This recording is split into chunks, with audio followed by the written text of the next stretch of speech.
Good morning everyone. मैं 7वें बैनुल-अक़वामी उर्दू समाजी उलूम कांग्रेस के कन्वीनर प्रोफेसर शाहिदा से दरख्वास्त करती हूँ कि मेहमानों के साथ स्टेज पर तशरीफ़ लाएं।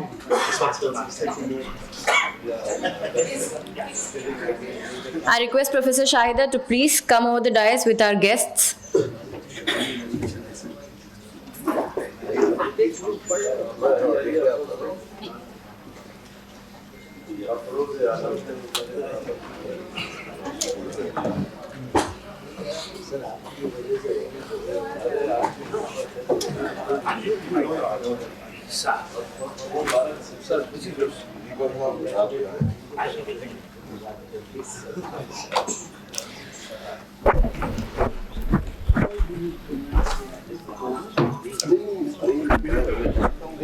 स्टेज पर मौजूद कीनोट स्पीकर प्रोफेसर आमिरुल्लाह खान साहब, Telangana state public service commission.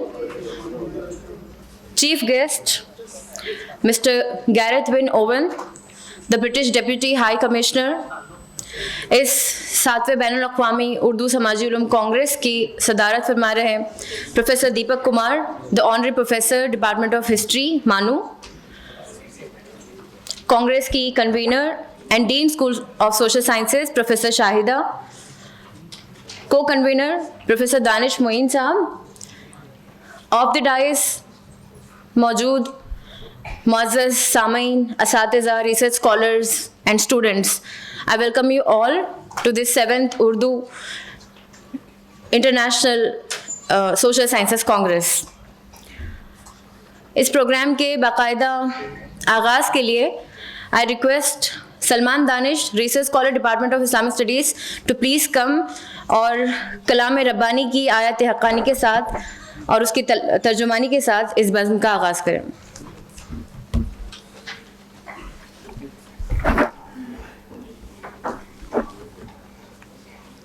अस्सलामु अलैकुम। अऊज़ु बिल्लाहि मिनश शैतानिर रजीम।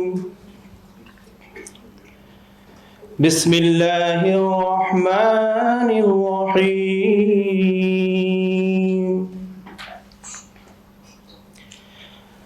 इन्नल्लाह यअमुरु बिल अदलि वल इहसान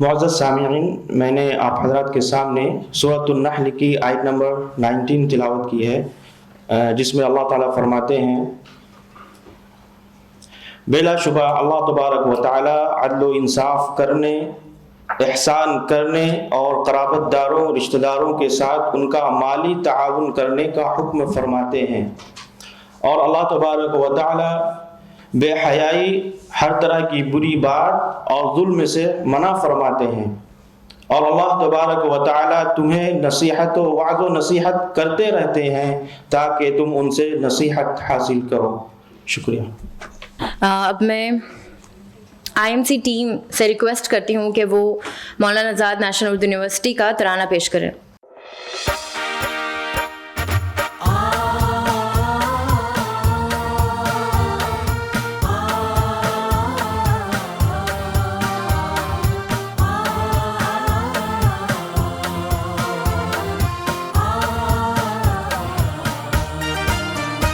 ये बाबे शहरे इल्म है उर्दू ज़बान का, ये बाबे शहरे इल्म है उर्दू ज़बान का। सफर यहाँ से करे आसमान का। ये बाबे शहरे इल्म है उर्दू ज़बान का। ये बाबे शहरे इल्म है उर्दू ज़बान का। इल्मो कमाल फजलो शेयारो शूर तक फैली है दिल नवाज महक दूर दूर तक। मिलता यहाँ निसाब है सारे जहान का।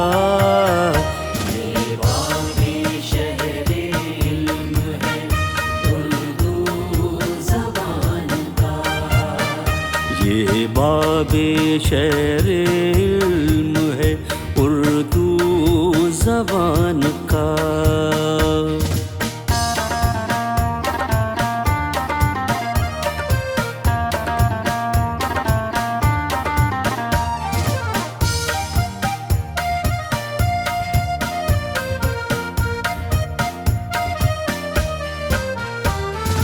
हर नक्शो रंगो बू से करो अपनी गुफ्तगू। आजाद दरसगाह की है ये भी जुस्तजू। सब फासला मिटाते चलो दरमियान का।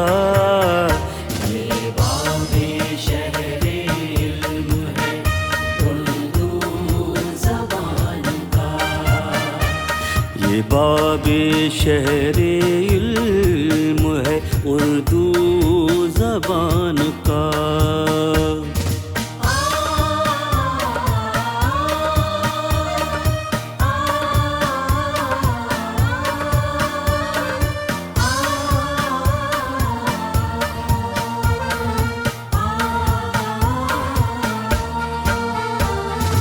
ग़र्बो जुनूब से होके शर्क़ो वो शुमाल से आगे बढ़ो ख़याल मिला दो ख़याल से।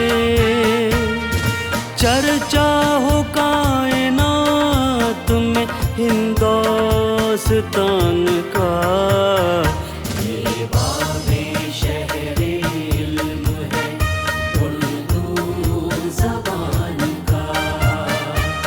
ये बाबे शहरे इल्म है उर्दू ज़बान का।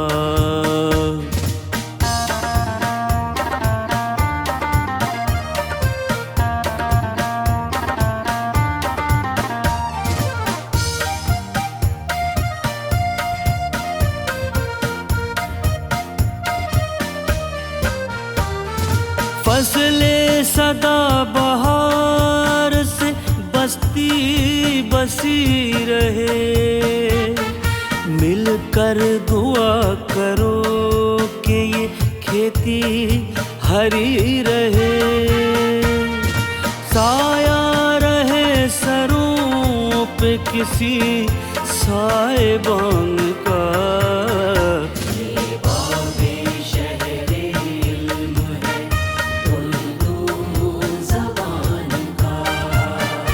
आओ सफर यहाँ से करे आसमान का।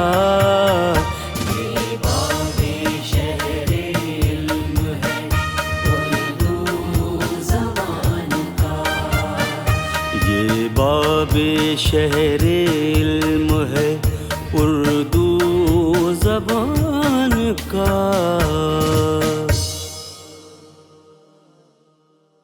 मैं इस कांग्रेस के को कन्वीनर प्रोफेसर दानिश मोइन साहब से दरखास्त करती हूँ कि वो यहाँ पर तशरीफ़ लाएं और अपना इस्तकबालिया पेश करें। I generally prefer to speak in Urdu when we have Urdu social conference, but this time I will be bilingual because of one of the chief guests is, I pronounce your name, Vin Owen. I mean, I think I'm correct. Please do speak in Okay, can I speak? Okay. Okay, then there's no problem. Then thank you very much. Okay, बहुत बहुत शुक्रिया फिर आप लोगों का तमाम का।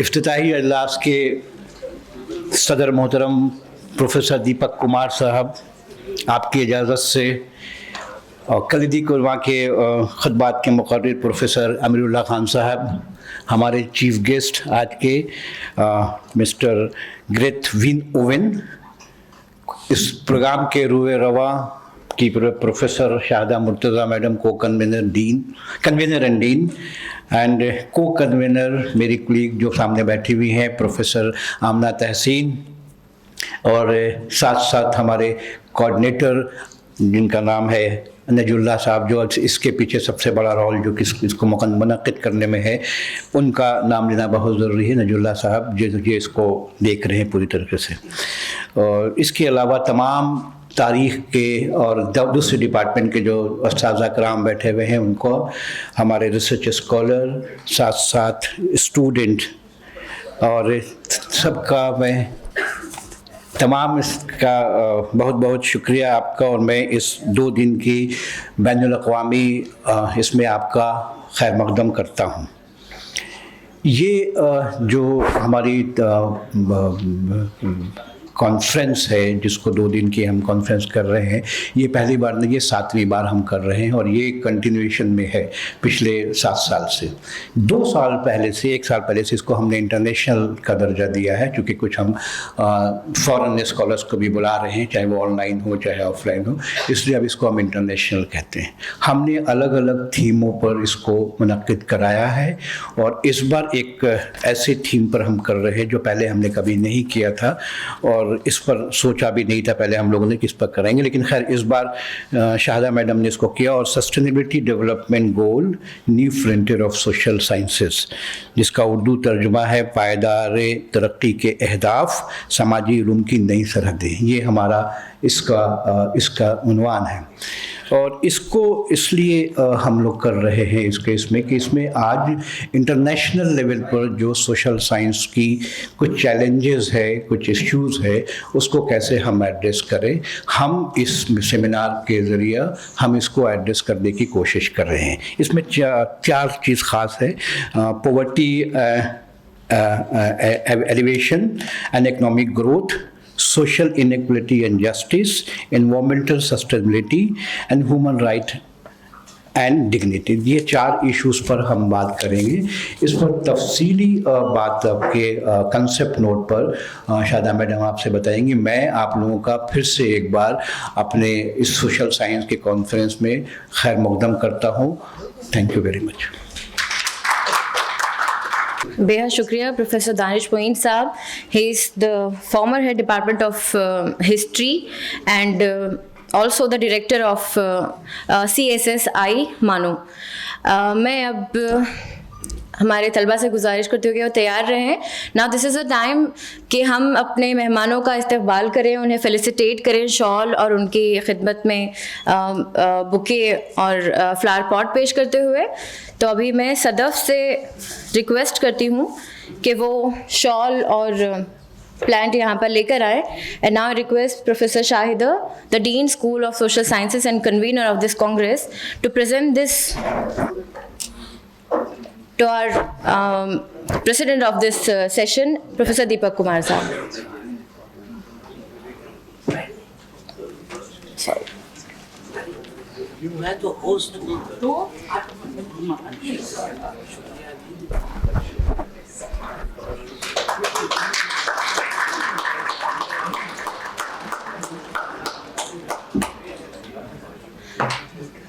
मैं प्रोफेसर शाहिदा से गुजारिश करती हूँ कि वो deputy high commissioner, British high commissioner के खिदमत में गुलदस्ता और शॉल पेश करें।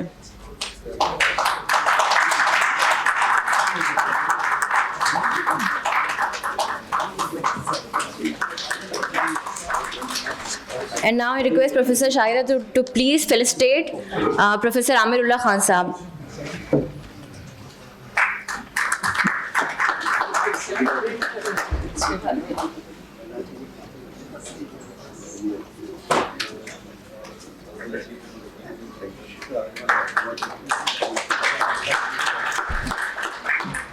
as a token of appreciation and love, I request Professor Danish Moeen sir to please felicitate our Dean, School of Social Sciences, Professor Shahida.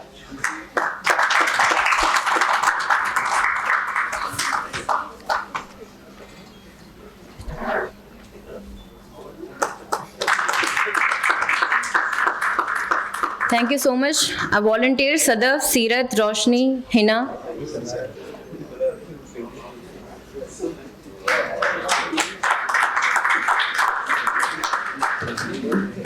जैसा कि आप सब जानते हैं, इस मुक़द्दस सरज़मीं जिसका नाम हिंदुस्तान है, उर्दू न सिर्फ एक ज़बान बल्कि यहाँ की तहज़ीबी और इल्मी रिवायत की भी पासदार रही है।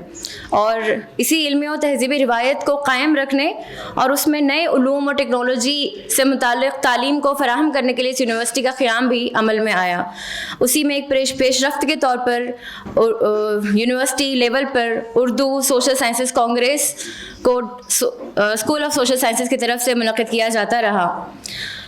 इस 7वें बैनुल-अक़वामी समाजी उलूम कांग्रेस का तारुफ पेश करने के लिए जो sustainable development goal new frontiers of social sciences के उन्वान पर मुनक़्क़िद हो रही है, मैं professor Shahida convener of this Congress से गुजारिश करती हूँ कि वो कांग्रेस का तारुफ पेश करें।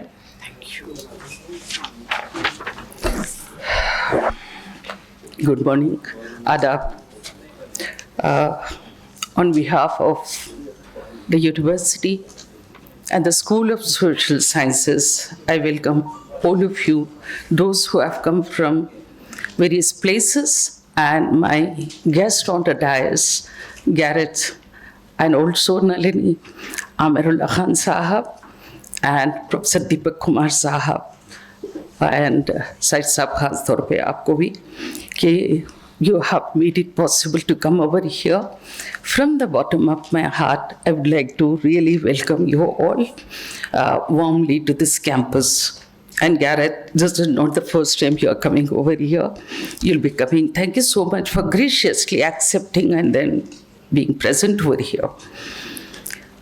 About this, why I was very much particular, also my colleague who agreed to my idea of sustainable development goal. If you have a look at the Secretary General and Tanu's report, the midterm report, you'll be surprised that we are nowhere nearing to complete or achieving the goals we have set right. 2030 is fast approaching, and in many of the areas, we are still lagging behind. Particularly, I have to thank the Niti Aayog who had provided the way to calculate, way to do our assessment, how to do, where India stands, what are the parameters. It's important that we understand really, if we look at the report, that India stands somewhere 71. If we look at the state, maybe 64 to 79 between Viran. So what is good about it, about India? With all that, India is shining, a lot of programs and policies being run. I still see 20 years before what I had visited the slums, still in the same condition. Health being the paramount importance, and still same. Population, they say they could control. Of course, there is a good news in that direction. Mother and child's health, they were able to do. Education, there's a great, what is his statement I read, the disparity between genders, which I strongly doubt, because we know the ground reality. That is what Antonio says. But when it comes to India, I doubt that how far are we front runner or where we stand in that. I hope front runners, you understand that. We've been shifting our positions in that. So education remains our important, sector we have to focus upon. By initiating such dialogue, And I'm so happy many other science department others also have taken up this SDG as their prime focus for this year's academic discourse. These are why university has to take up, because all of us are involved in medical research. Microcosmic approaches will add lot of strength to the data. Only we can really provide the truth to the available scales, available statistics, and that will strengthen our statements as to where in education, in gender equality, equity, and the health sector, which are very much of paramount importance, that where only such studies can really give a proper mirror to it. Then comes the poverty. They say that we are able to alleviate quite an extent, but still you see from the naked eye, the truth is very much there. Despite Government of India's very positive approach in floating lot of schemes, especially I see Narega schemes that the youth are getting, laid back attitude, paisa aa jayega. I personally feel that just providing it the doorstep, the money has made the labor market very costly for the common man to access, because they're not ready to do your work at the wages what you are ready to give. They are very much in, laid back attitude. Why? Because women are getting money under that scheme. Lot of things are being floated. But I feel we lag behind skill development, skill performance, skill training for these youth and the rural masses. Our products have to be able to compete with the existing universal labor market, so that the universalization, what you call global market, our artisans are lagging behind, their share is not at all there. तो poverty जाना है तो बहुत ज़रूरी है कि हम अपने youth को irrespective of caste, creed and gender, we have to elevate their position as skilled laborers that we do not have. Health-wise, reproductive health still left much to be desired about. That is very close to my heart. I've been seeing what the primary health centers are doling out and Anganwadi centers. From here, as a responsible person who have seen it all, I'm telling you, I have taken the two great, very largest slums here. The attendance doesn't go beyond 2 or 3. Why? No, there are reasons are there anyway. We have submitted to the government of Telangana because they had commissioned, they wanted us to give back the report. This is really pathetic situation on ground, and still we talk of that we are to compete with the world. We are somewhere, if I'm right, 112 Amer out of 166 or countries. So this is too bad a situation. Fluctuation in 1 or 2 points we can accept, but आप लोगों का इसमें आप लोगों का important share का बहुत है कि हम इस सिमन में काम करें और नीति आयोग को पकड़ें, उसको दें, या जो भी है रिस्पॉन्सिबल एजेंसीज हमारी रिपोर्ट एक माइक्रो लेवल जो होता है वही जाके तो इंडिया की रिपोर्ट बनेगी. So it's very important. We discourse, we dialogue, and we really call experts like Gareth, who has been here for past 3 years. Gareth, you're here. Definitely, it is going to make a difference. Your one word or your few comments on what you observe and your contribution of British Deputy High Commissioner presence in Hyderabad, their role towards youth, and I've been, I think, 20 years, Nalini, I've been associated with British Deputy High Commissioner towards eradication of abuse towards women. GBV, we have signed an MOU too quite few years back. And these are the works we have to silently keep doing and try to see that how much positivity, how much, we can spread, and to that extent improve the status of women and men and the poor here. Thank you so much. I would like to really take this opportunity to thank my whole team behind this. All the professors, our team at the Dean Office, and all the departments, non-teaching staff, and my great team here, Danish Mohin Sahab, Professor Najiullah, who is sitting over there, Professor Aminat Taiseed, and then we have a lot of other team members who are strongly have contributed for the success of this program. Why I'm using for the success, your presence over here, that shows that we are successful. Inshallah, even tomorrow, God willing, we are going to have all of you here and make that difference to it. Thank you so much. Thank you. Thank you so much ma'am. और अभी 3 किताबें हैं जिनका रस मजरा होना है. पहला है सोवेनियर, जो 7वें कांग्रेस के लिए जो एब्स्ट्रैक्ट्स जमा हुए थे वो किताबी शक्ल में शाये हो रही है. और दूसरी किताब women in the workforce, overcoming obstacles and advancing equity, जो पब्लिश हुई है CDPP एंड CWS मानू से. मैं mister Gareth win oven, British deputy high commissioner से गुजारिश करती हूँ कि वो इन 2 किताबों की रस्मजरा करें.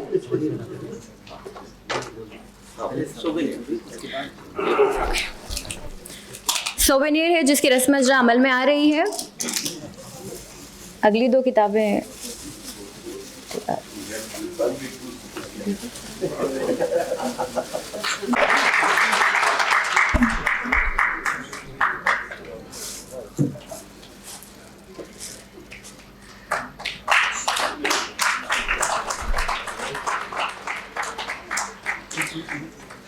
Thank you so much.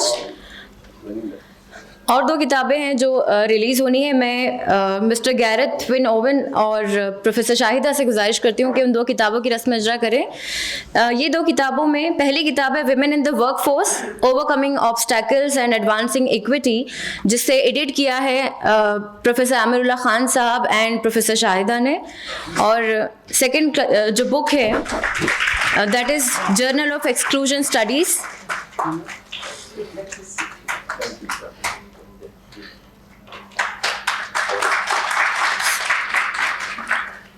Please bring the last one. Is Journal of Exclusion Studies, special issue on reproductive rights and gender concerns.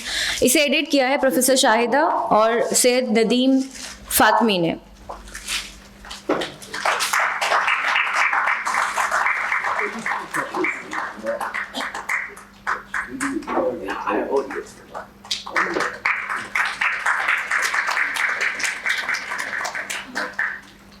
As Professor did this book, I request him to please come and say some words about the book. बहुत शुक्रिया. मैं अभी फिर दोबारा आऊँगा तो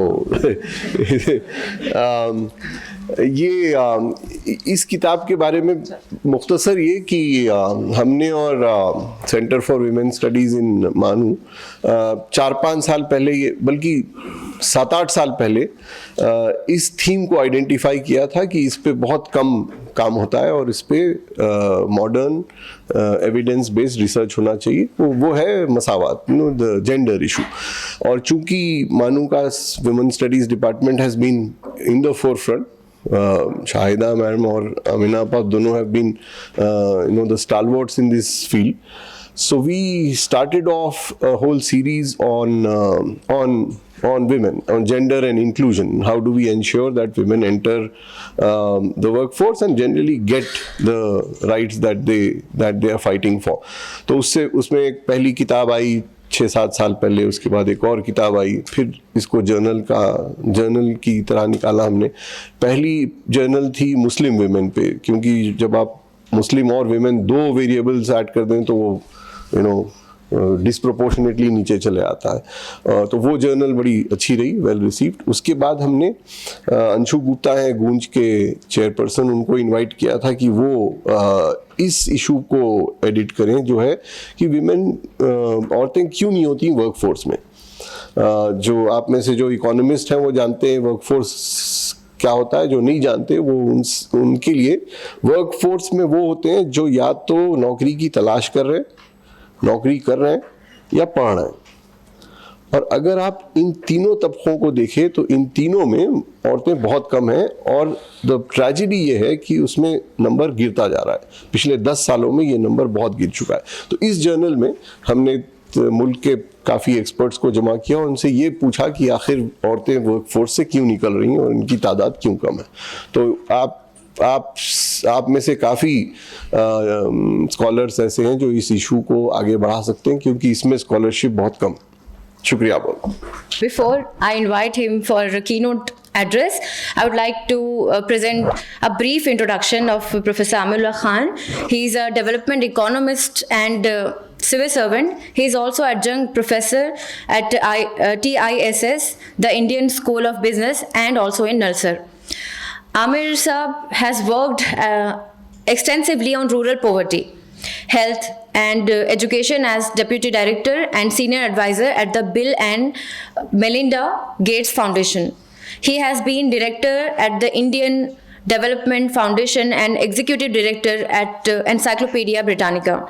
Dr. Khan is now working as a member of the Telangana Public Service Commission.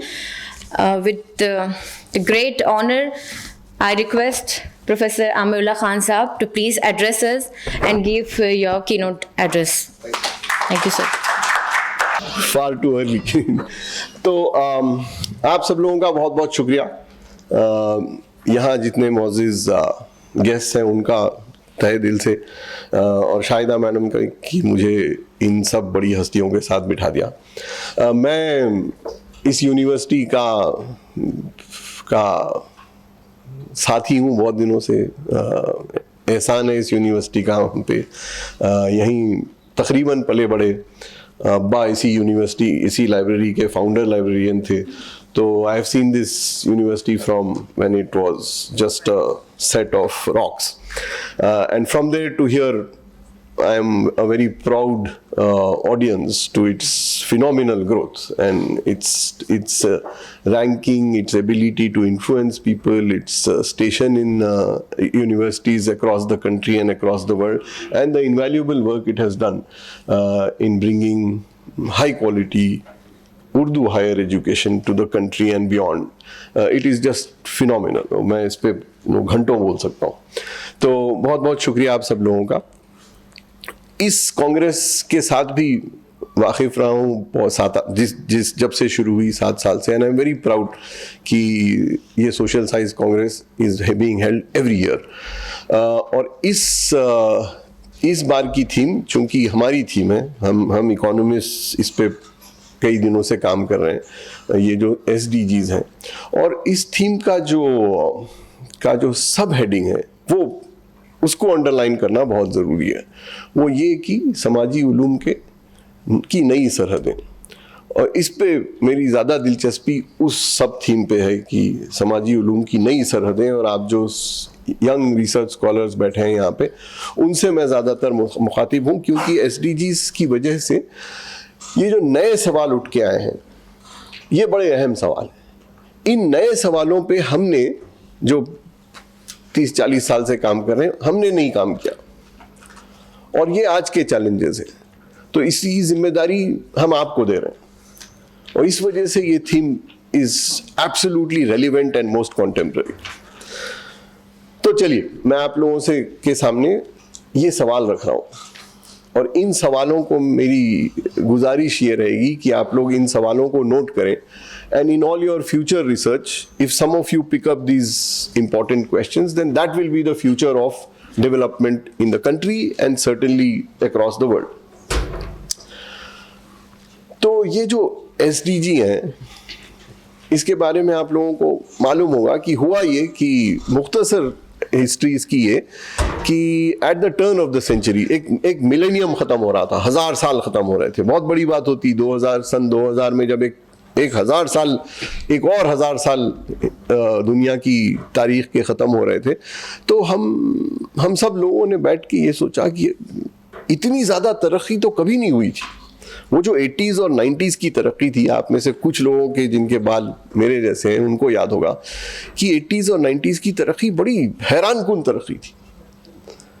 यानी internet, हमने जब इंटरनेट सुना है 95-96 में, जब ईमेल पहला लिखा, जब मेरे एक दोस्त ने मुझे फ़ोन करके कहा कि कंप्यूटर पे बैठे हो तो ये इस लफ्ज़ को टाइप करो GOOGLE, और हम हैरान रह गए कि ऐसा भी हो सकता है।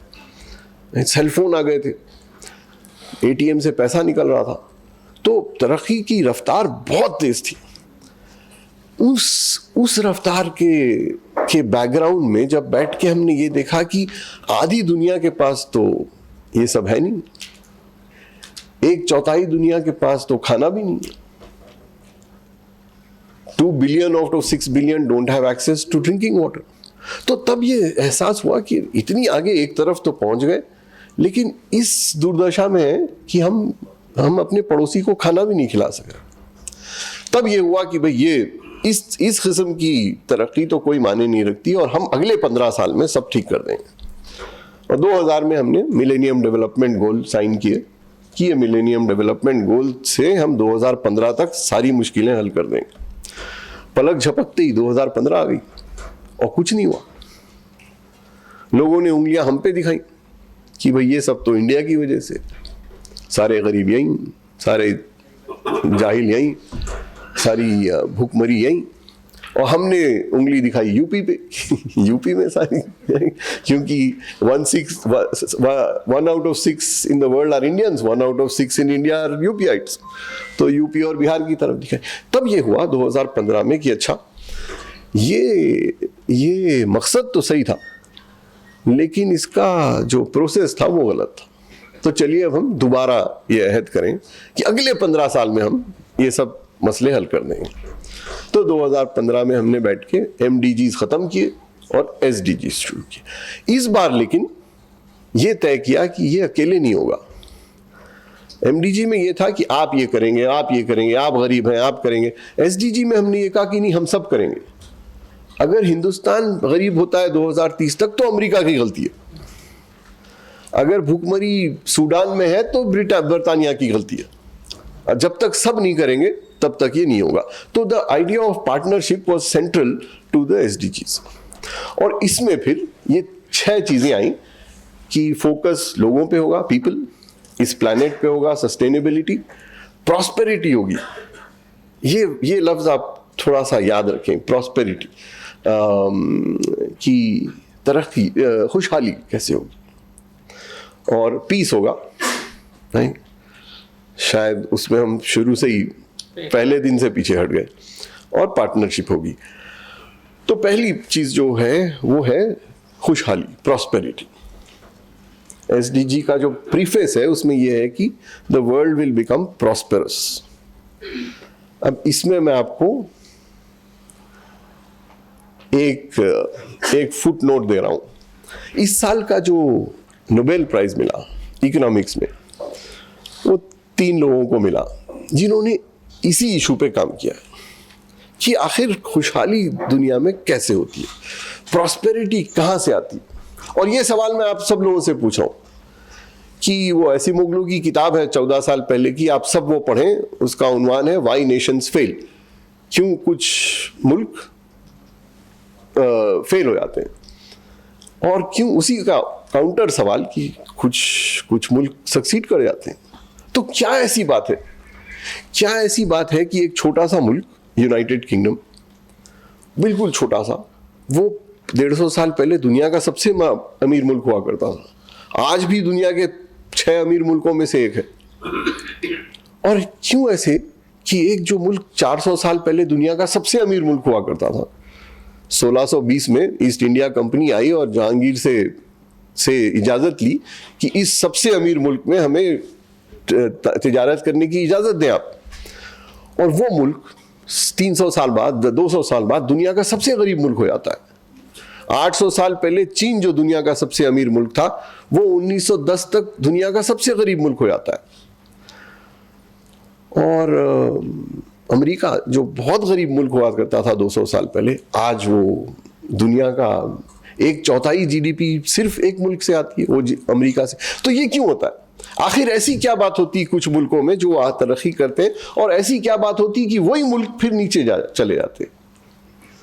तो ये पहला सवाल था। और इसमें इस बार की नोबेल प्राइज ने कहा कि अगर खुशहाली चाहिए, अगर प्रॉस्पेरिटी चाहिए, तो इदारे चाहिए। ये पहला issue I want to leave with you.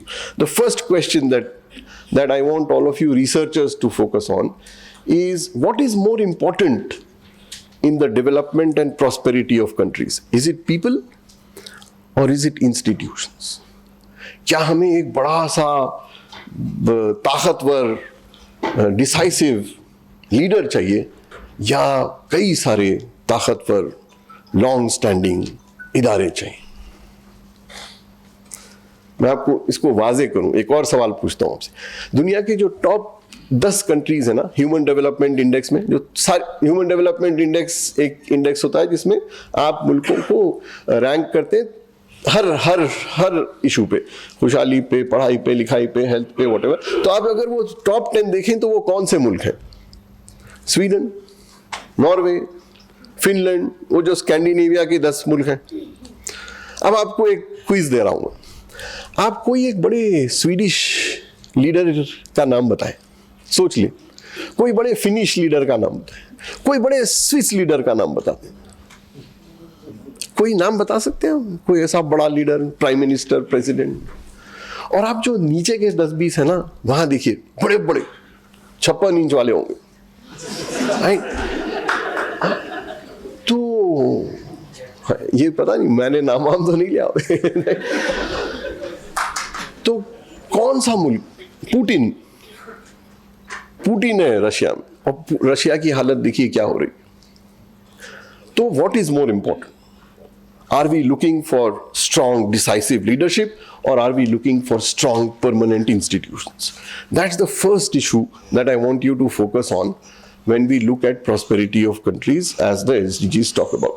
The second issue I want to talk about is कि पहला SDG जो है ना, पहला SDG शाहिदा मैडम ने कहा और मोइन साहब ने भी कहा, पहला SDG is गरीबी। क्या गरीबी, can it be allowed today? इतनी गरीबी। तो उसमें पहले SDG में लिखा है कि हम 2030 तक गरीबी तकरीबन खत्म कर देंगे, और जो एक्सट्रीम पॉवर्टी है वो तो बिल्कुल ही खत्म हो जाएगी। अब एक्सट्रीम पॉवर्टी क्या है? एक्सट्रीम पॉवर्टी वो है जिसका डेफिनेशन है $1.25। अगर आप $1.25, वो जब तक डॉलर 50 रुपए का था तो 75 रुपए था, अब डॉलर चूंकि 90 रुपए हो गया तो अभी 130 रुपए हो गए। तो अगर आप 130 रुपए कमा रहे हैं रोज, तो आप गरीब नहीं है। आप सोचिए 130 रुपए, तो 5,000 रुपए में आप गरीब नहीं है। आपका मतलब आपके साथ के 4 डिपेंडेंट, क्योंकि हिंदुस्तान की फैमिली साइज 5.2 है। तो 5.25 लोग 130 रुपए में अगर जी रहे हो तो ये गरीब नहीं है। और इस किस्म के गरीब हमारे पास कम से कम 130 मिलियन है।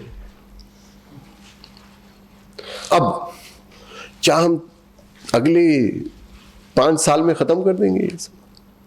अहद तो वही है, प्लेज तो वही है। तो पॉवर्टी पहला है। तो मैं आप लोगों से जो इन डिसिप्लिन्स में काम कर रहे हैं, खुसूसन and I'm really proud of the centers that we have at Manu. There is a center that actually looks at social inclusion. तो आप सब लोगों से यही पूछ रहा हूं कि आप ये तहकीक करें कि आखिर गरीबी होती क्या है, कौन गरीब होता है? क्या ये कि 100 रुपए कमा लिए तो आप गरीब नहीं रहे? क्या ये कि आपने 800 रुपए कमा लिए तो आप गरीब नहीं रहे? केरला का मजदूर 800 रुपए कमाता है रोज, त्रिपुरा का मजदूर 45 रुपए कमाता है हर रोज। कौन गरीब है इनमें? तो पहले आप ये तय करें कि आखिर गरीबी क्या होती है। इकोनॉमिक्स में गरीबी का डेफिनेशन कभी नहीं दिया गया, और कई तरह के मेजरमेंट्स हैं गरीबी के, head count index, multidimensional poverty, whatever, इन सबको पढ़ें आप। ये बहुत अहम पहलू है, इसको हम बिल्कुल नज़रअंदाज कर देते हैं, क्योंकि हम कैसे जिए। अगर हम मार्स चले जा रहे हैं और हर थोड़े दिन को हम चांद की गर्दिश कर रहे हैं, और इतने 150 मिलियन लोग अगर गरीब हो तो ये कैसे जायज। सेकेंड वन इज हंगर, भूख।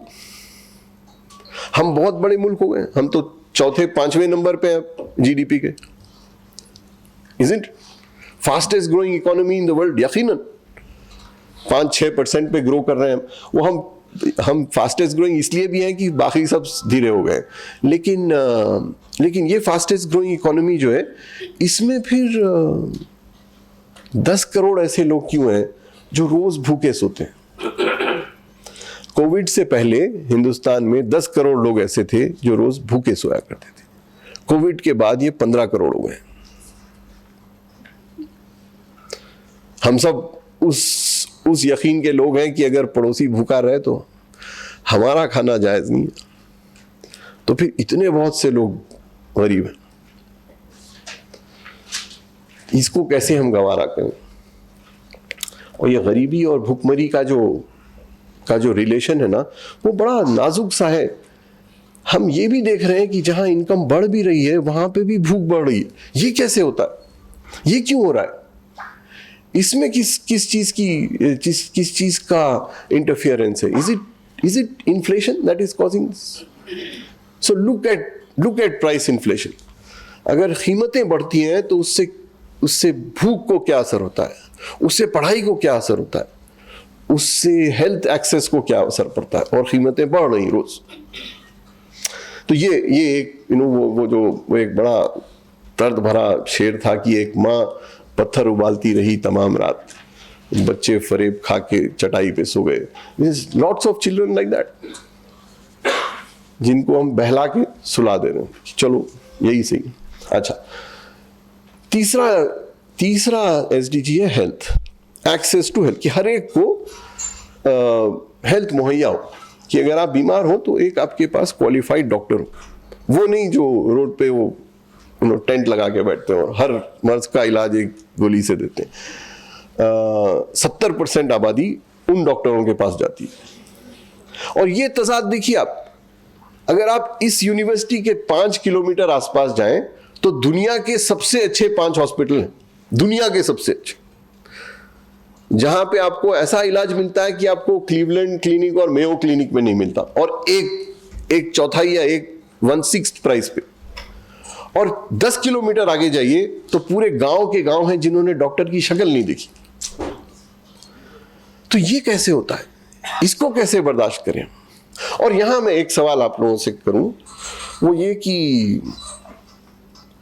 अगर आपके पास 100 रुपए एक्स्ट्रा हो, आप सबकी तनख्वाहें आ गई, आपने तनख्वाह कलेक्ट कर ली, उसके बाद मैं आपको 100 रुपए दे रहा हूं और ये कह रहा हूं कि ये 100 रुपए अब आप बताइए कि आप इसको हेल्थ पे खर्च करेंगे या एजुकेशन पे खर्च करेंगे, और तीसरा चॉइस नहीं है आपके पास,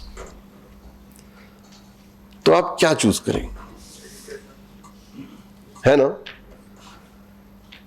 ऐसा क्यों होता है कि हम हेल्थ पे जितना खर्च करते हैं उसका 6 गुना एजुकेशन पे करते हैं? इंडिया में 1% जीडीपी हम हेल्थ पे करते हैं, तकरीबन 6% एजुकेशन पे। अगर आप सेंटर स्टेट दोनों मिला लें, सिर्फ सेंटर देखें तो 3%। ऐसा क्यों होता है कि हम ऐसे अकेले मुल्क क्यों हैं जो ज्यादा पैसे एजुकेशन पे खर्च करता है, बहुत कम पैसे हेल्थ पे करता है? It is as if we want very unhealthy graduates. ये क्यों करते? बच्चा ग्रेजुएट हो जाए चाहे उसको 50 बीमारियां हो। हम अकेले मुल्क हैं। यूएस में 18% जीडीपी खर्च होता है हेल्थ पे, 12% एजुकेशन पे। चाइना में 8% हेल्थ पे, 6% एजुकेशन पे। बांग्लादेश में 5% हेल्थ पे और 3% एजुकेशन पे। हम हैं कि 6% एजुकेशन और 1% हेल्थ केयर। उस वजह से आप देखिए, अगर आप एमपी में हैं तो आपकी औसतन लाइफ एक्सपेक्टेंसी वो 10 साल कम है कंपेयर टू तेलंगाना। यानी मैं अगर तेलंगाना में हूं तो 74 साल जीऊंगा और मेरा जो चचेरा भाई है भोपाल में वो 64 साल की उम्र में मर जाएगा, और अगर वो झारखंड में रहता है तो वो 55 साल, और अगर मेरी बहन है तो वो और 3 साल कम। So why is the life expectancy so low in India? Why are we spending so less? I'm asking you this, and I'm asking you this question. Try and get an answer to this. If there is extra money, should we spend it on health or should we spend it on education? Where do you get the maximum returns? That's the question, isn't it? ये क्यों होता है कि लोग आपने 5-6 election हुए, अफरोज मियां, you've been following them so closely, and all your students. इतने बहुत से इलेक्शन हुए पिछले दिनों में, बहुत सी तकरीरें हुई। कितनी तकरीरों में आपने किसी सियासतदान को, रूलिंग पार्टी, ऑपोजिशन, वो जो बिल्कुल ही थर्ड रेट पार्टी जिनके कोई नहीं जीतता, उन सबको ले आप, उनमें से कितने ऐसे लोग हैं जिन्होंने हेल्थ पे बात की होगी? कभी सुना कोई इंडियन पॉलिटिशियन को हेल्थ के बारे में बोलते हुए कि मैं आप लोगों को दवाखाने दूंगा, मैं आप लोगों को खबरस्तान दूंगा, कम्युनिटी हेल्थ सेंटर दूंगा, मंदिर दूंगा, स्टैच्यू दूंगा? वो तो सुना आपने, हेल्थ कभी सुना? क्यों नहीं बात कर? हेल्थ तो बहुत जरूरी है ना। और अमेरिका के इलेक्शन देखिए आप, वहां सिवाय हेल्थ के और कोई बात नहीं होती। हम क्यों नहीं करते? हमने एक एक्सपेरिमेंट किया था कि हमारे प्राइम मिनिस्टर बहुत अच्छी तकरीरें करते हैं, बड़ी बड़ी तकरीरें करते हैं। हमने उनकी about 50 तकरीरें रिकॉर्ड की, वो 50 तकरीरें तकरीबन 85 घंटे की, और उसमें सर्च हेल्थ, कितने बार प्राइम मिनिस्टर ने हेल्थ की बात की। ये 2013 से 2018 तक। You know what the answer was? 1। एक बार उन्होंने कहा नहीं, दिस इज बिफोर आयुष्मान, एक बार उन्होंने पूछा कि अटल बिहारी वाजपेयी साहब की तबीयत कैसी है? So the question is that why do we not worry about healthcare? The final point I want to make, the last point in this thing is कि एक तरफ गरीबी है जो जहां थी वहीं है। हमारे ये जो 150 मिलियन लोग हैं जो बिल्कुल निचले तबके के हैं, वो इतने ज्यादा गरीब हैं कि उतने गरीब लोग कांगो और सूडान और बुरुंडी में नहीं है। दुनिया की सबसे जो संगीन पॉवर्टी है वो इंडिया में, और जो टॉप 100 मिलियन है वो इतने अमीर हैं कि उतने अमीर मैनहट्टन में नहीं है। मैं जब गेट्स फाउंडेशन में काम करता था तो पहले साल जब हमने बिलियनर गिनना शुरू किए, बिलियनर का मतलब जिसके पास $1 बिलियन यानी 8,000 करोड़ रुपए हो, तो 2009 में 50 ऐसे लोग थे। इसमें नंबर 1 मुकेश अंबानी थे और नीचे ये राकेश झुनझुनवाला वगैरह 50 थे। अब हैदराबाद में 50 है, राइट? हैदराबाद यानी यहाँ के 4-5 किलोमीटर में। तो एक तरफ तो वो 100 मिलियन, वो एक तरफ वो 100 मिलियन है जिसमें सब आप शामिल हैं। आप सब लोग जो समझते हैं कि मिडिल क्लास हूं, आप सब लोग बड़े अमीर लोग क्योंकि इंडिया में 65,000 से ज्यादा 5% लोग कमाते हैं, और यहाँ पे सब 65,000 से ज्यादा, राइट? तो हम सब 5% में। There is no middle class in India. हमारे पास रिच है और गरीब है। तो ये जो सिनेरियो बढ़ रहा है, ये जो अदम मसावत का मसला है, ये जो इनइक्वालिटी का मसला है, here is my question to you. एक तरफ गरीबी, एक तरफ इनइक्वालिटी। ये मैं इकोनॉमिस्ट से पूछ रहा हूं, ये मैं सोशियोलॉजिस्ट से पूछ रहा हूं, ये साइकोलॉजिस्ट से पूछ रहा हूं, ये हिस्टोरियन से पूछ रहा हूं, और ये अहम सवाल पॉलिटिकल साइंटिस्ट से, कि अगर आपको पॉवर्टी कम करनी है और इनइक्वालिटी कम करनी है तो कौन सी पहले कम करेंगे? कौन सा मसला बड़ा मसला है? Is poverty the bigger problem और is inequality the bigger problem? और यहां पे मैं ट्विस्ट भी दे रहा हूं, राइट? वो ट्विस्ट ये है कि जब आप पॉवर्टी कम करते हैं ना तो इनइक्वालिटी बढ़ जाती। देखिए 20 साल पहले इनइक्वालिटी इंडेक्स पे इंडिया बहुत बहुत नीचे था। हम अनइक्वल नहीं थे। क्यों अनइक्वल नहीं थे? क्योंकि सब गरीब थे। अब आप देखिए स्टेट्स पे, देखिए कौन से स्टेट्स अनइक्वल है। तमिलनाडु अनइक्वल है, गुजरात अनइक्वल है, महाराष्ट्र अनइक्वल है, तेलंगाना अनइक्वल है। इक्वल स्टेट कौन से हैं? असम और बिहार, सब गरीब है, राइट? तो जब ये गूगली है, तो अब आप बताइए कि कौन सी चीज को कम करेंगे पहले, पॉवर्टी या इनइक्वालिटी? आपको किस चीज में ज्यादा तकलीफ होती है कि आप पैसे कम कमा रहे हैं या आपके साथ जो बैठा हुआ है वो ज्यादा कमा रहा है? it is a serious mental health issue, right? So it is a serious mental health issue. Inequality causes a lot of mental health. That's another aspect to inequality. तो इस वजह से समरी ये कि जब आप लोग इस उन्वान पे गौर करें और इस उन्वान पे काम करें, तो आपके पास बहुत सारे नए बड़े इंटरेस्टिंग से सवाल सामने आ रहे हैं। ये हम लोगों के लिए, हम फैकल्टी, रिसर्चर्स, एकेडमिक्स के लिए बड़ी अजीब बात है, लेकिन गरीबी, भुखमरी, ये बड़ा इंटरेस्टिंग सब्जेक्ट, क्यों? इसलिए भी कि बहुत कम लोगों ने काम किया है, बहुत कम लोगों में हिम्मत है इस पे काम करने की, ठोस काम करने की। ये शायद मियाँ करते हैं जाके फील्ड पे, बड़ा मुश्किल होता है शायद जाके देखना ये कैसे। अगर आप किसी गरीब घर में जाके 7 बच्चों को देखें जिनको 3 दिन से खाना नहीं मिला, आप फिर आके पढ़ाएंगे अमर्त्य सेन और रॉल्स? तो ये बड़ी जिगर की बात है। ये मैं आपको दावत दे रहा हूँ कि आप सब लोग इसमें कुछ काम करें। इस यूनिवर्सिटी की खास बात यह है कि यहाँ पे सोशल साइंस है, सोशल वर्क है, इकोनॉमिक्स है, पॉलिटिकल साइंस है, and there is a great deal of multidisciplinarity that I have seen. तो अगर कहीं यूनिवर्सिटी में काम हो सकता है तो वो यहाँ हो सकता है, and that is why I am very hopeful for this. And सारी जिम्मेदारी मैं शाहिदा मैडम के कंधों पे रख रहा हूँ कि अगले साल के कांग्रेस में वो इनमें से कुछ सवालों के जवाब जरूर होंगे। आखिरी में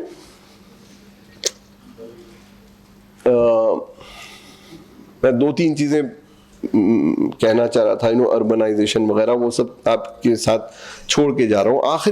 आखिरी जो चीज बताना चाह रहा हूँ, वो पूछना चाह रहा हूँ आपसे ये कि पॉलिटिकली जब इतनी ज्यादा भुखमरी, गरीबी देखी हमने, तो हमने पॉलिटिकली इसका जवाब क्या दिया? आखिर ये क्यों होता है कि जब इतने लोग भूखे परेशान होते हैं तो वो फसाद क्यों नहीं करते? इंडिया में फूड राइट्स क्यों नहीं होते? अगर 10 करोड़ लोग भूखे हैं तो वो रोड पे क्यों नहीं आते? वो आके आपके फ्रिज को क्यों नहीं लूटते? आपके पास तो बहुत ज्यादा खाना है, जरूरत से ज्यादा। और मुल्कों में होता है ये, हिंदुस्तान में क्यों नहीं होता? जैसे हैं, जिस तरह से हैं, भूखे हैं, मर रहे हैं, लेकिन कुछ बोलेंगे नहीं, बल्कि वोट भी आप ही को देंगे। ये क्यों होता है? हम ऐसी यूनिक मुल्क क्यों है?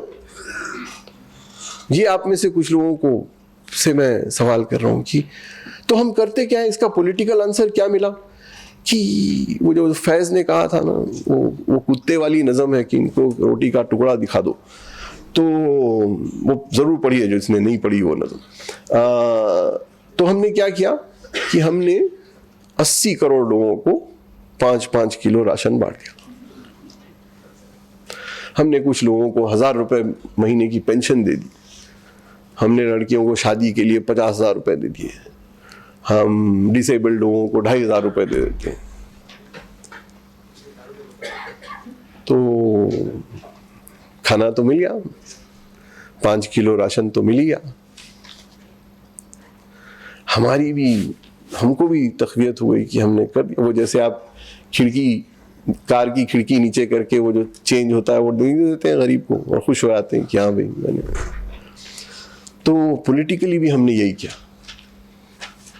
आज का मसला तो हल हो गया, आज तो पत्थर बांध लिया है, लेकिन कल फिर भूख लगेगी।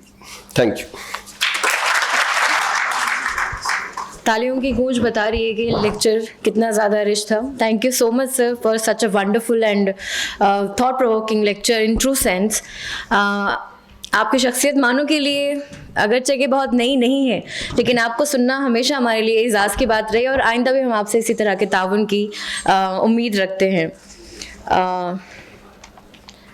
और अभी मौका है कि हम अपने चीफ गेस्ट को सुने, but before I invite mister Gareth, उनका एक छोटा सा तारुफ आपके सामने पेश करते हैं।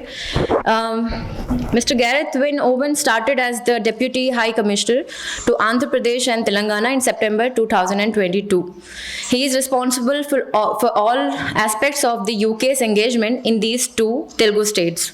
As the Deputy High Commissioner, his role includes promoting business and trade links, strengthening scientific and education cooperation, and working with partners to tackle climate change and ensure a transition to clean and sustainable growth.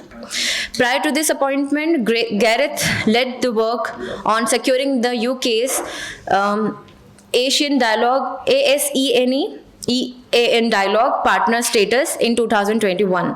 He was also part of the cross-government team that developed the Indo-Pacific Tilt framework, which was published in March 2021 in UK. Gareth has worked in Russia, Armenia, Iran, and Azerbaijan for the Foreign Commonwealth and Development Office, and has expertise in a number of areas, including building science and innovation partnership, strengthening commercial collaborations, working to tackle climate change, and supporting economic development to reduce poverty. इसी के साथ मैं बहुत ही इज्जत के साथ I would like to call Mr. Gareth to please come and address the gathering. Thank you very much. And before I start, Amir, that was very, very thought-provoking. So thank you very much. Professor Khan, I think he deserves another round of applause for that really thought-provoking session. And that's another way for me saying I'm not going to be that interesting. So please bear with me. The good thing is I never speak for long, and therefore I'll help ensure that we have our lunch or tea as quickly as possible. Thank you, Manu. Professor Shahida, thank you very much for organising this really important event about what is one of the most pressing global challenges that we have of this generation, whether it's healthcare, whether it's education, whether it's equality, whether it's climate change. They're all covered by the SDGs. And as we've heard already from Professor Shahida, they're off track. We're not doing terribly well. And they're not off track by a little bit. That we're not just going to miss them at the moment. We're going to miss them by a long way. And this is why it's really important that events like today and tomorrow take place to talk about how we're going to resolve those issues. How are we going to get the SDGs back on track? In 2023, there was an SDG summit in New York around the UN General Assembly. The good thing about that summit is that everyone recognised that we have to do more on the SDGs. Everyone recognised that there needs to be some new momentum to get the SDGs back on track. And we're there. There is a political acknowledgement that we need to do a lot more to get to achieve the SDGs by 2030. And we're going to work hard to that. But I'm sure many of us recognise we probably need to work a lot harder. And unfortunately, we've missed some years of opportunities to really push forward on the SDGs. But there's hope. And this is why it's really important that we all work together to accelerate progress on the SDGs. And this is why for the UK, we see India as a key partner for helping achieve the SDGs. Not only in India, but also as India as a global voice for the global, as a voice for the global South. We are working with India, not only within India to achieve the SDGs, but across the world, because we recognise that to achieve the SDGs, to achieve some of those important elements within the SDGs, we need to work with the global South. The global South need to be part of the solution, and India is an important voice for the global South. For the UK, there are particular elements of the SDGs that we really focus on.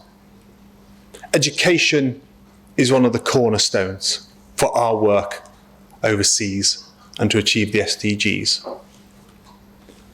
We want to see 12 years of quality education for every girl in the world. That's 12 years, and the important word is there, quality education.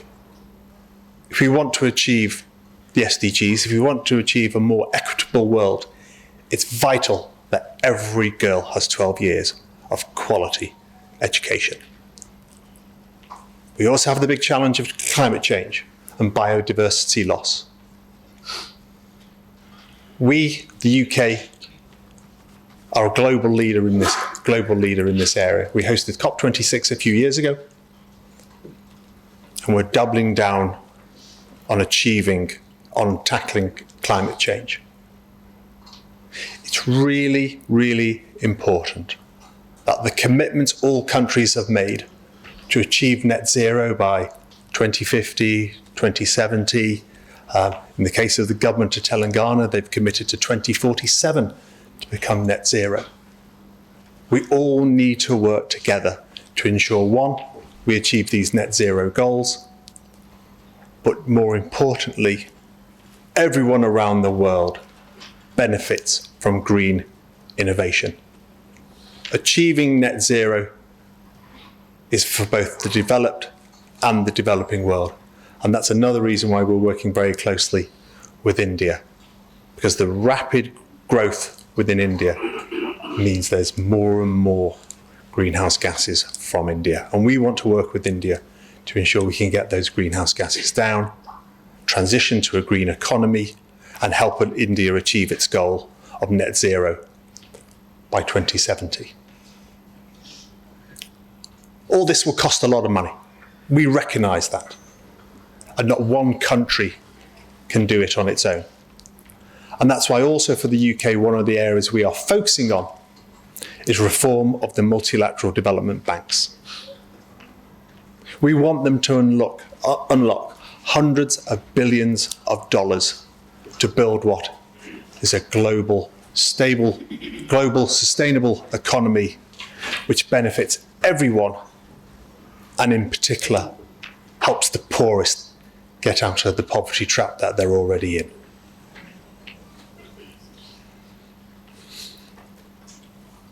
I'm not going to say much more because I know with Professor Kumar you have some more interesting speakers to listen to. But I just want to reiterate what has been said already. We need to double down on achieving the SDGs by 2030. And whilst fully delivering against our goals for the 2030 SDGs, we need to all work as hard as possible to get as close as possible to what is our ambition. One thing I read this morning, and I thought it was quite relevant for India, is there is a venture capital fund in India called the Bloom Foundation. And they've recently produced a report on India. They're a venture capital fund in India. A lot of their investments are with Indian companies. And they talked about the state of the Indian economy. And something that was already been mentioned by Amir is about the size of India. I think India is 1/6 of the population of the world, and UP is 1/6 of India. This Bloom Foundation report makes interesting reading. It says out of India's 1.4 billion people, 1 billion live hand to mouth. 1 billion people. Out of the 400 million people in India who have a little bit of discretionary money to spend on not everyday consumables, only 30 to 40% of that 400 million have enough income that they can probably push themselves for their discretionary spending. They can spend a bit more than everyone else on maybe some luxury items, maybe buy some new clothes on a more regular basis, maybe update their phone on a more regular basis. But something Amir mentioned, so this reminds me, and why I'm talking about this. Amir talked about UP. So within India, less than the population of UP have enough money for discretionary funding on luxury items. And I think that's quite sobering when we talk about India, when we talk about India's massive development, India's massive economic growth. If 1 billion people in India are still essentially living from hand to mouth, we know we've still got a lot to do together. And this is why we continue to work with India. Not only because of what needs to be done within India, but also India's voice for the global south. Because I'm confident that by working together, we can really make an accelerated effort to get closer to what we want to achieve in 2030, which is prosperity for all, reduction of extreme poverty, and better equality in the world. But thank you all again for listening, and thank you all for attending this event. Thank you. Thank you so much, sir, for all the time and concern you have given to us. And it was really great to know about the work of British High Commission, what they are doing in India, and especially in Telangana and Andhra. So thank you so much again. और अभी मौका है कि हम सदारती खिताब को सुने. अगरचे कि सर दीपक कुमार साहब अपनी तारीफ सुनना पसंद नहीं करते, but this is my responsibility कि मैं उनको प्रॉपरली यहाँ पर स्टेज से इंट्रोड्यूस करूँ. Professor Deepak Kumar was a professor of history of science and education at Jawaharlal Nehru University, New Delhi, India. Professor Kumar lectured at numerous universities within India and abroad, and held visiting fellowships at the universities of Cambridge, London, Leiden, the Smithsonian Institution, etc. And has also taught at Wisconsin University, Madison, USA, and New York University in Toronto, Canada. A number of publications he owned, more than 900 in English, 6 in German language, 2 in Arabic and 2 in Hindi. और अभी हाल ही में त्रिशंकु nation जो sir की बहुत ही famous हुई किताब काफ़ी चर्चे में रही. ये हमारे लिए बहुत ऑनर की बात है कि आप यूनिवर्सिटी में डिपार्टमेंट ऑफ हिस्ट्री में ऑनरेरी प्रोफेसर की हैसियत से अभी अपने इतनी खिदमत अंजाम दे रहे हैं. मैं बहुत ही अदब के साथ सर से गुजारिश करती हूँ कि वो यहाँ तशरीफ़ लाएँ और अपना सदारती खिताब पेश करें. बिस्मिल्लाहिर्रहमानिर्रहीम.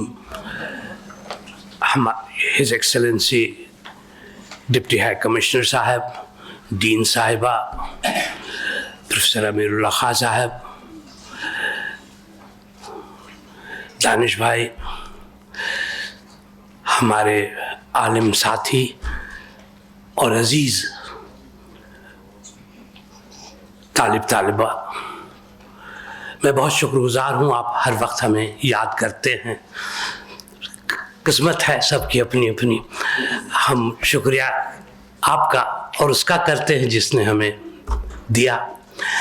और आप हमारे लिए, मुझे पता है आप क्या कहें, ज़रा नवाजी है. और कई थीम पे मुझे बुला लिया जाता है. अब ये तो इकोनॉमिक्स वाले बेहतर जानते हैं.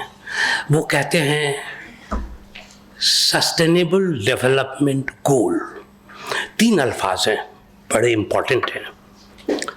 एक तो हुआ सस्टेनेबल. पहले मैं नहीं जानता था. पहले बता दूं मैं कि मैं जिस वक्त पढ़ा नेहरूवियन इंडिया में, उस वक्त ग्रोथ, डेवलपमेंट, ये सारे शब्द बहुत कम इस्तेमाल होते थे और रफ्तार बड़ी धीमी थी. मैं धीमे धीमे जवान हुआ, बहुत तेजी से बूढ़ा हो रहा हूँ. उन्होंने रफ्तार बढ़ा दी बहुत तेजी से. अब मैं क्या करूं? हमने अपना दर्द आपसे शेयर किया.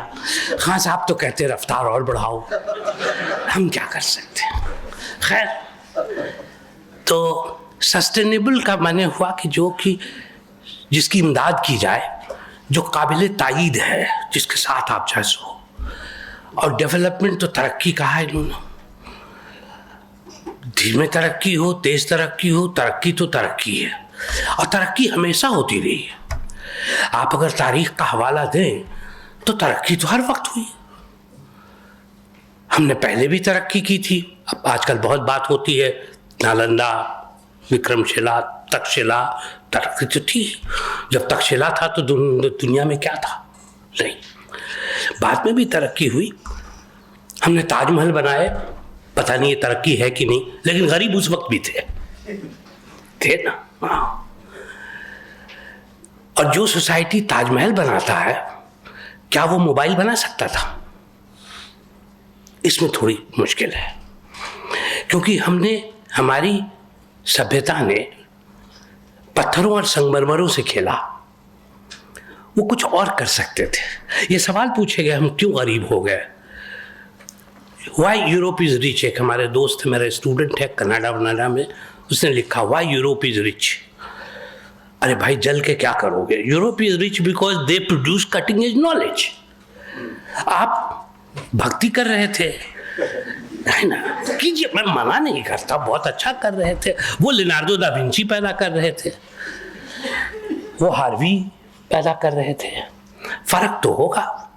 माइकल एंगलो, मैं न्यूटन और ब्रिटिश वालों का ज़्यादा नाम नहीं लेता, मैं खुद ही बड़ा एंग्लो, क्या बोलते हैं उसको, एंग्लोफाइल, हाँ मैं रहा हूँ। I am so sorry. हालांकि मेरी किताब साइंस एंड दराज में मैंने अंग्रेज़ों को खूब गालियाँ दी और कुल मेरे को बहुत बुरा कहा, लेकिन आप माफ़ करेंगे, हम दिल से आपकी तारीफ भी करते हैं और दिल से जैसो मैंने दुआ भी करते हैं, बद दुआ भी करते हैं। आपने रुलाया तो हमें ज़रूर, इसमें कोई शक नहीं। इतने फेमीन हुए, मुझे पढ़िएगा, सुनिए नहीं, मेरी किताब त्रिशंकु नेशन पढ़िएगा। मेरी किताब आत्म खबर उर्दू में भी है, उसको पढ़ी, उसमें ये मैंने दिल से लिखा है। अंग्रेज़ों से मुझे बहुत मोहब्बत है, गांधी को भी था, लेकिन गांधी ने मुखालफत भी की। कम्युनिज्म कोई अच्छी चीज नहीं थी। It was a force of history, it was a machine of war which trammelled 80% of the world. Now we have other kinds of war coming up. कोई टैरिफ वार करता है, पता नहीं क्या क्या वार हो रहे हैं आजकल, और ऐसे ऐसे नेता देख रहे हैं आप जिनको मैं जोकर भी नहीं कह सकता, and I have to take them seriously. What do you do? It's a very complex world. खैर, तो हमें चाहिए था जो ऐसी तरक्की जो काबिल तायीद हो, काबिल तारीफ हो, वो अभी है नहीं हमारे पास। अच्छा, तरक्की, डेवलपमेंट वर्ड 20th सेंचुरी का है। 19th सेंचुरी में विक्टोरियन इंडिया में the word that was used was improvement, बेहतरी। There is a huge difference between तरक्की, डेवलपमेंट एंड बेहतरी, that is improvement. British records अगर आप देखेंगे, उसमें बराबर कहा गया moral and material development, improvement of the natives, moral and material improvement of the natives. Development शब्द सबसे पहले विश्वेश्वरैया ने इस्तेमाल किया 1918 में, बाद में और लोगों ने किया, मालवीय ने किया, मदन मोहन मालवीय, और जी.डी. बिरला, और नेशनल प्लानिंग कमेटी 1937। उसके बाद बहुत सारे कमिटीज़ बनाए ब्रिटिश गवर्नमेंट ने भी। Before leaving the country they had numerous committees to talk about how to develop this poor country. I won't say riched, but we were. Probably to some extent we still are. And the question asked to before you put by Khan Sahib is why? Find out. अगर मुझसे सवाल ये पूछा जाए, मैं साफ कहूँगा इसकी वजह आपकी अपनी तहजीब है, संस्कृति है। कुछ गड़बड़ी थी जिसकी वजह से हम आज भी परेशान हैं। बुरा मत मानिएगा, मेरे बहुत अच्छे दोस्त, रिश्तेदार बराबर मुझे बहुत खुश हैं आजकल, बहुत बड़ा मेला लगा हुआ है, आपको पता है, पता नहीं कितने करोड़ पहुंच गए हैं। मैं नहीं जा सका, मुझे अफसोस है, मेरी ताकत ही नहीं है इतनी। तो अब उस मेले में मुझे लोग कह रहे हैं ये तो टेम्पल इकॉनमी है, इकॉनमी बढ़ रही है। मैंने कहा हाँ, सऊदी अरेबिया भी बड़ा पैसा कमाता है मक्का से, आप भी कमाइए, मना नहीं करते, लेकिन ये पैसा क्या आपको सचमुच में डेवलप बनाता है? टेम्पल इकॉनमी, टेम्पल सोसाइटी से मुझे कोई प्रॉब्लम नहीं, करो, लेकिन ये आपको क्या सचमुच में विकास देगा, सचमुच डेवलप करता है कि नहीं? खुशी देता है, that I agree. Rituals, religion से हमें खुशी मिलती है, but there is difference between happiness and development, तरक्की। खुश तो हमारे यहाँ लोग बहुत चीज़ पे हो जाते हैं, जलने पे भी खुश हो जाते हैं। आपका कुछ बुरा हो जाए बहुत खुश हो जाएंगे, जिक्र किया है ना, तो उससे कुछ बात है तो होते, चलिए हो ले दीजिए। खैर, तो इन्होंने ये भी कहा कौन सा मसला बड़ा है, बहुत सारे मसले एक हो तब ना मसला। यहाँ बड़ा छोटा क्या खोजिए, सारे बराबर किस्म के हैं। You can't choose this and that, both are equally important, health as well as education. दोनों जुड़े हुए हैं, बिल्कुल सब कुछ जुड़ा हुआ है, सियासत भी जुड़ी हुई है, इतना जुड़ा हुआ है कि you can not disentangle it, you should dissent, take a holistic view. हमारे इकोनॉमिक्स दोस्तों के साथ मुझे जो पर्सनल पर, मैं तो इकोनॉमिक्स कभी पढ़ा नहीं, समझ नहीं आती, इतिहास वाले जो होते हैं वो ज़रा ऐसे ही चलते हैं और हर कोई इनको कुछ न कुछ कह देता है। इतिहास की खूबी ये है कि ये वैशाली की नगरवधू है तो मैं क्या कर सकता हूँ, है ना। तो लेकिन इकोनॉमिक्स वालों से आप पंगे नहीं ले सकते क्योंकि वो बड़े फोकस्ड होते हैं और पता नहीं कहाँ कहाँ के डेटा ले आते हैं, टेबल बना देते हैं, और वो टेबल अधिकतर स्पूरियस होते हैं, चाहे वो एनएसएस हो, सेंसस हो, आप देखिए उसका you will have problem. But anyway, तो फिर भी डेवलपमेंट होना ही चाहिए। इस SDG से एक मैंने और मैं निकालता हूँ, ये जो सस्टेनेबल डेवलपमेंट गोल, 3 वर्ड है ना, इसको मैं कहता हूँ इसको जोड़िए सेल्फ डेवलपमेंट गोल से भी। खाली सस्टेनेबल नहीं, self development.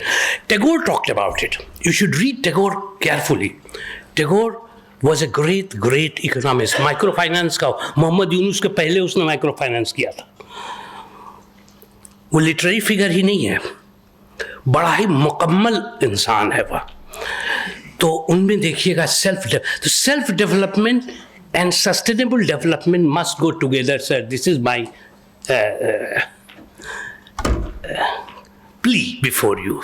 Self-development, sustainable development should go together.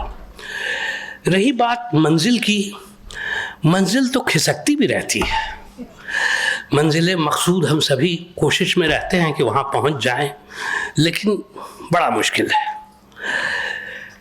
मैं इतना ही जानता हूँ, गोल पोस्ट चेंज होते रहते हैं, जिसकी ताकत होती है ना वो गोल पोस्ट ही बदल देता है, खेल के तरीके बदल देता है। अब ध्यानचंद भी होते तो हॉकी नहीं जीत सकते थे, खेल का तरीका ही बदल गया, है ना। क्रिकेट हम इसलिए जीत जाते कि मेरे तरीके से चलता है ना। चलिए जो भी हो, खैर, तो मंजिल का भी जो जहाँ तक सवाल है वो थोड़ा मुश्किल है, उसको ध्यान में रखना चाहिए, कोशिश होनी चाहिए। मैं आखिर में बस इतना ही कहूँगा, मंजिल मिले मिले न मिले इसका गम नहीं, मंजिल के जुस्तजू में मेरा कारवां तो है। आपका कारवां चलता रहे, यही दुआ है। खुदा हाफिज। Thank you so much sir for being wonderful as usual. और अभी हमारा प्रोग्राम इख्तितामी मरहले में पहुंच चुका है।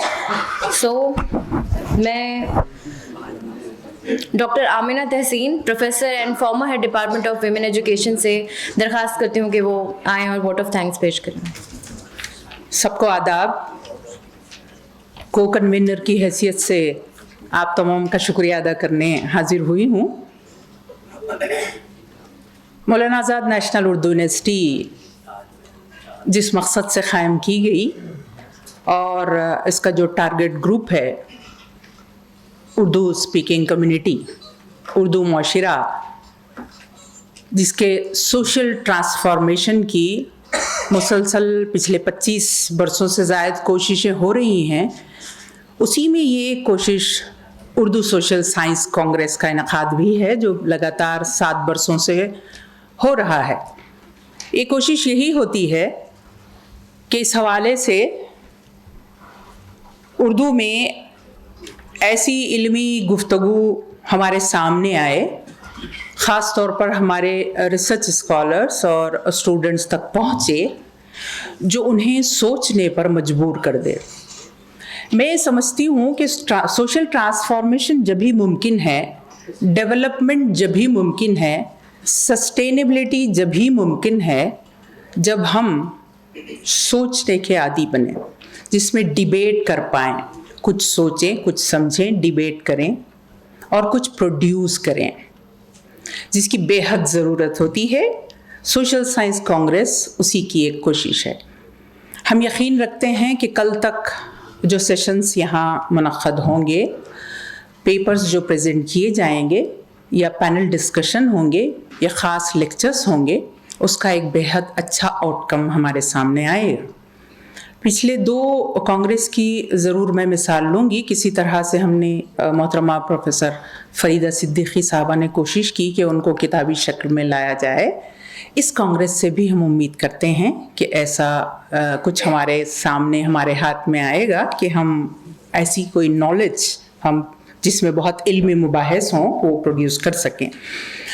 आज का ये जो मौजू यहाँ चुना गया और उस पर बेहद अच्छे अंदाज में जिस तरह से गुफ्तगू हुई, वो यकीनन हम सबके दिलों कानों से होते हुए, समातों से गुज़रते हुए दिलो दिमाग तक पहुंची है।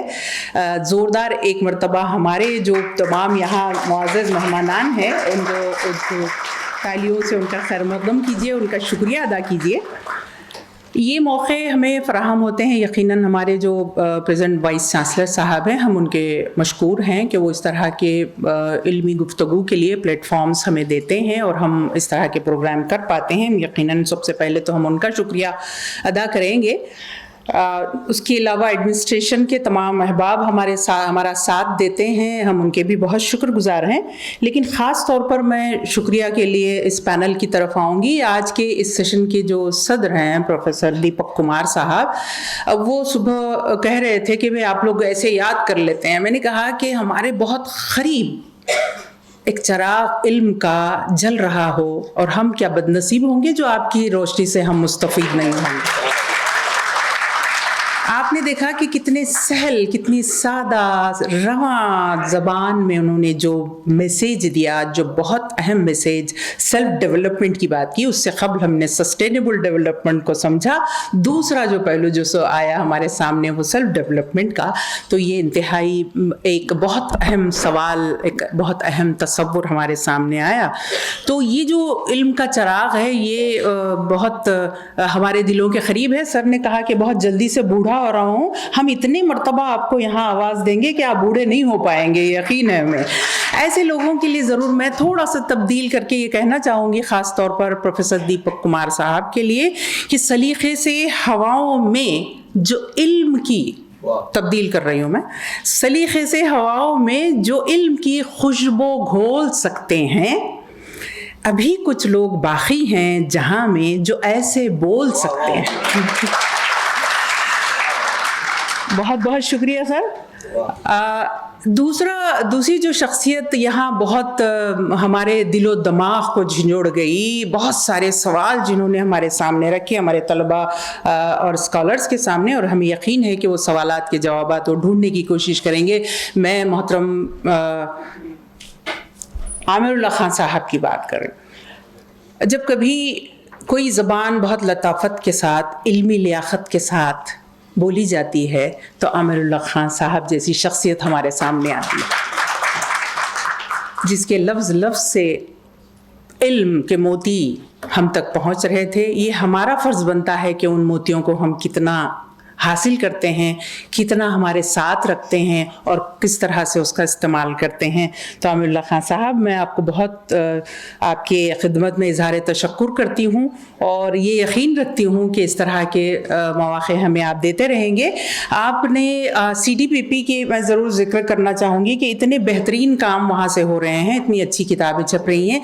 मेरी एक गुजारिश आपसे है, एक किताब का उर्दू तर्जुमा हुआ है, जो रिपोर्ट आई थी इनइक्वालिटी पर, उसका उर्दू तर्जुमा हुआ है। मैं ये समझती हूँ आमिरुल्लाह खान साहब कि इस तरह की किताबों की उर्दू में बेहद सख्त ज़रूरत है। जो किताबें आपके पास से छप रही हैं, आप प्लीज़ उस पर तवज्जो दें और ज़रूर उसको उर्दू में आप ट्रांसलेट करें, तो हमारे तलबा को बहुत कुछ पढ़ने को मिलेगा। मैं बारहा ये बात कहती हूँ कि किसी भी ज़बान के बोलने वालों में नॉलेज डोमेन में उस ज़बान में किताबों का होना बेहद ज़रूरी है। जब तक हम वो समाजी तब्दीली की बात नहीं कर सकते, जब तक कि हम इस तरह की डिबेट्स को उस सतह तक न लाएं जिस सतह तक हम समझाना चाहते हैं। तो मेरी गुजारिश है आपसे कि इस बात का आप ज़रूर ख्याल रखें। आज के हमारे जो मेहमान खुसूसी हैं मिस्टर गैरेथ विन ओवन, बहुत बहुत शुक्रिया। I hope you are getting my shukriya, right? So it's really it's pleasure to have you here. बहुत बार हम ये कोशिश करते हैं कि उर्दू बोलने वालों से ही हम बात करवाएं, लेकिन ये बेहद ज़रूरी हमारे लिए हो जाता है कि हम दीगर ज़बान वालों को भी हम यहाँ बुलाएं, यहाँ सुने और उनकी जो एक्सपर्टाइज़ है वो हम तक पहुँचे, जिसका एक एग्जाम्पल आज मिस्टर गैरेथ हमारे सामने पेश कर रहे थे। तो thank you so much mister Gareth. जो इस पूरे इस सोशल साइंस कांग्रेस के जो ऑर्गेनाइजिंग कमेटी मेंबर्स हैं, ये तो खैर हम हमारा शुक्रिया तो नहीं अदा करेंगे, लेकिन मैं इस कमेटी की जानिब से तमाम head of the departments, paper presenters, जो कमेटी मेंबर्स हैं, कमेटी कन्वीनर्स हैं, चेयरपर्सन्स हैं, उसके अलावा हमारे सामने बहुत सारे हमारे मुअज़्ज़ज़ मेहमानान हैं जो दिल्ली से तशरीफ़ लाए हैं या दीगर शहरों से तशरीफ़ लाए हैं, दीगर यूनिवर्सिटीज़ से आए हैं। मैं उन तमाम का खैर मक़दम भी करती हूँ और उन तमाम का शुक्रिया भी अदा करती हूँ और ये उम्मीद करती हूँ कि कल तक ये सेशंस इसी तरह जारी रहेंगे और बहुत भरपूर तरीक़े से हम इसका फ़ायदा उठाएंगे। और जिससे मैं फिर एक बार आप तमाम से गुजारिश कर रही हूँ कि फुल पेपर्स ज़रूर दीजिएगा ताकि हम आगे इसको किताबी शक्ल में ला सकें। बहुत बहुत शुक्रिया। इस इजलास की कन्वीनर ज़ीशान सारा को भी मैं मुबारकबाद देती हूँ, बहुत अच्छे तरीके से उन्होंने इसको कंडक्ट किया। बहुत बहुत शुक्रिया आप तमाम का, एक बार फिर बहुत बहुत शुक्रिया। ये थी आमिना तहसीन मैम, को कन्वीनर ऑफ दिस कांग्रेस। और अभी इस जलसे का इख्तिताम होता है। मैं आप तमाम से रिक्वेस्ट करती हूँ कि please stand up for the national anthem and I request team IMC to play the national anthem. जनगण मन अधिनायक जय हे भारत भाग्य विधाता, पंजाब सिंध गुजरात मराठा द्राविड उत्कल बंगा, विंध्य हिमाचल यमुना गंगा उच्चल जलधि तरंगा, तव शुभ नामे जागे तव शुभ आशीष मांगे, गाहे तव जय गाथा। जन गण मंगलदायक जय हे भारत भाग्य विधाता, जय हे जय हे जय हे जय जय जय जय हे।